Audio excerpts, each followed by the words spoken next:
এবং ভাষাগুলাকে সংরক্ষণ করার জন্য, তাদের অধিকার দেওয়ার জন্য, তাদের শিক্ষা ব্যবস্থা চালু করার জন্য।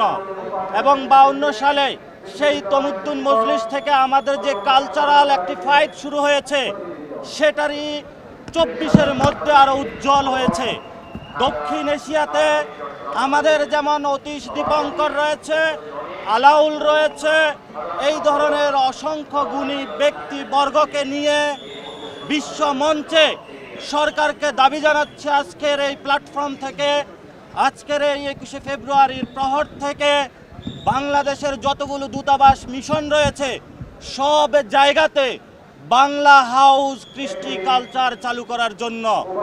প্রত্যেকটা দেশের মধ্যে যদি আমরা বাংলা হাউস চালু করতে পারি, বিশ্ববাসীকে আমরা জানান দিতে পারবো বাংলাদেশের মানুষের আশা, বাংলাদেশের মানুষের মনন। আমরা সরকারের কাছে দাবি জানাচ্ছি বাংলাদেশে বাংলা ভাষাকে সরকারি বিল পত্র থেকে শুরু করে স্কুল, কলেজ, ইউনিভার্সিটি সব জায়গাতে একটি সুন্দর পরিক্রমায় নিয়ে আসার জন্য।